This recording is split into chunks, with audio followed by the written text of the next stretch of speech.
ఈరోజు ఒక చిన్న కథ. పేరు 'మనవడి కోపం'. స్కూల్ నుంచి ఇంటికి వచ్చినప్పటి నుంచి చిరాకుగానే ఉన్నాడు సాకేత్. అది గమనిస్తూ ఉంది అతని నానమ్మ కళ్యాణి. రోజూ క్రికెట్ ఆడుకోవడానికి 4కి బయలుదేరే మనమడు మొహమంతా కోపంతో అసహనంగా ఎర్రగా చేసుకుని టీవీ చూస్తూ కూర్చున్నాడు. నానమ్మ ఇచ్చిన దోశలు కూడా సగం తిని పక్కకు పెట్టేశాడు ఇందాక. ఇహ ఏదో విషయం ఉందని గ్రహించి మనమడి పక్కన కూర్చుని విషయం ఏంటని అడిగింది. మా క్రికెట్ టీంలోని వర్ధన్, శశాంక్‌తో పొద్దున గొడవ పడ్డాను. అందుకే ఇప్పుడు వాళ్ళతో పాటుగా నన్ను క్రికెట్ ఆడనివ్వరు అన్నాడు బాధగా సాకేత్. అవునా! పొద్దున్న కోపం తెచ్చుకున్నావు సరే.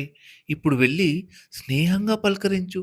స్నేహితుల మధ్య కోపాలు ఎక్కువసేపు ఉండవు నాన్నా అని సర్ది చెప్పింది కళ్యాణి. లేదు నానమ్మ. నాకు అలా మళ్ళీ స్నేహంగా పలకరించటం రాదు. వదిలేయ్ అన్నాడు సాకేత్. వదిలేస్తే ఏ పని పూర్తి కాదు. ప్రయత్నిస్తే అన్నీ సరిగా మారుతాయి. పద పద నేను గ్రౌండ్ దాకా తోడుగా వస్తాను. ఆడితే ఆడుదువు గాని, లేదంటే తిరిగి వచ్చేద్దాం అని మనవడిని క్రికెట్ కోసం బయలుదేరదీసింది కళ్యాణి. గ్రౌండ్ దగ్గర అందరూ ఆడుతున్నారు. వర్ధన్, శశాంక్ దూరంగా గట్టు మీద కూర్చున్న సాకేత్ మొహంలోకి అలకను, కోపాన్ని చూసేసి మళ్ళీ తమ ఆటను తాము ఆడుతున్నారు. సాకేత్‌కి తనంతట తనగా వెళ్ళి వారిని అడగటం చాలా కష్టంగా ఉంది. నానమ్మ ప్రయత్నించమని ప్రోత్సహిస్తోంది కానీ సాకేత్‌కు కోపం పోవట్లేదు. చిరాకు ముఖంతో ఆడేవాళ్ళను చూస్తూ అసహనంగా ఉన్నాడు. ఇంతలో కళ్యాణికి ఇంటి నుంచి భర్త ఫోన్ వచ్చింది. "పొద్దున్నుంచి తలనొప్పి అన్నావు కదా! ఇప్పుడు అక్కడ నీరెండలో బయట ఉంటే తలనొప్పి పెరుగుతుంది కదా! ఇంటికి వచ్చెయి" అని తాతయ్య నానమ్మతో ఫోన్‌లో చెప్తున్నది స్పష్టంగా బయటికి వినిపిస్తుంది. ఎందుకంటే తాతయ్యది పెద్ద గొంతు మరి. "నానమ్మ నీకు తలనొప్పిగా ఉందా? పద వెళ్ళిపోదాం" అని లేచాడు సాకేత్. "కాదురా నాయనా! కోప్పడటం మాత్రమే తెలిసి, స్నేహంగా కలుపుకోవటం తెలియకపోతే ఎలా? ఇహ నీకు అలానే అలవాటైపోతుంది.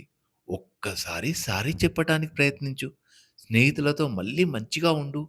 అప్పుడు చాలా బాగుంటుంది" అని నచ్చచెప్పింది కళ్యాణి మన్మడికి. "రేపు ప్రయత్నిస్తాలే నాన్నమ్మ.